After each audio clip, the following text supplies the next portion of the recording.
few similarities between the two professions, and obviously that's a good match. There's a lot of similarities. I find it very, very interesting how it is. There's a lot of misconceptions. It's we use natural, dynamic, whole body type movements, things that we were designed to do, and we do that in CrossFit. That's what chiropractic is using a natural system, using a dynamic model for healthcare, just the way we were designed and we developed as humans over the millenniums. So I mean, it's very synergistic, and a lot of chiropractors get confused about when they think about the difference between rehab and fitness and what they're going to do. It's a very simple model. I tell chiropractors all the time, I do consulting with them, if you have 250 square feet and up, your investment to put in a full functional gym, fitness gym like we're doing, can be as little as $1,500. The biggest expense, like I said, was the flooring.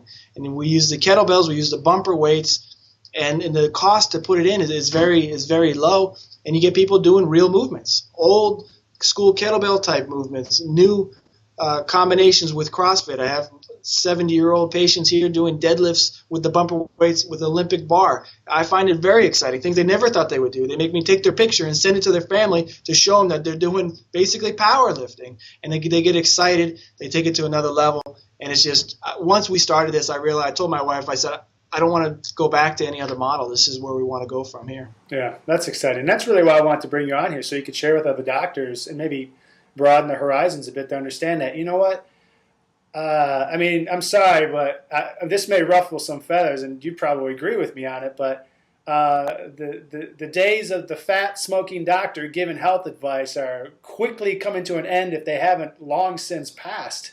And to actually sit there and listen to somebody give you health or fitness advice when they themselves have no clue on what it is that they're doing, you look at them, and it's just, sorry, it's very difficult. Now, it's an absolute inconsistency. I can give you a perfect example, Joe. I just went to United Healthcare's United Healthcare Center, their employee-based center, 500 employees. It's 15 minutes from here. I went to their wellness fair. They're putting on an in-office wellness fair for all their employees. We're an adjunct.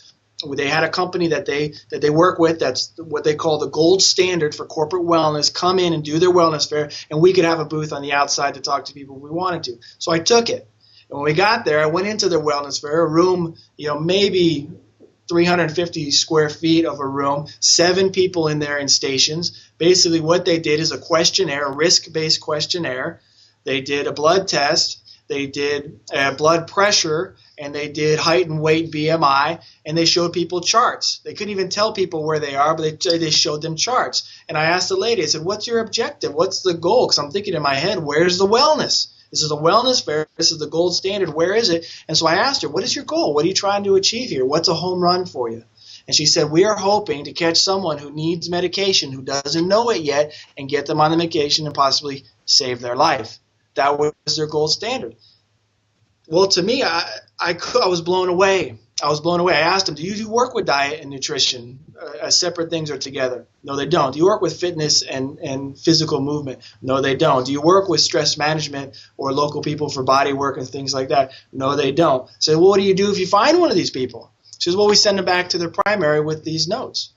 I said, so you said the primary that they're already going to, that they're supposed to be under care with, that you find something and you're going to send it back to them?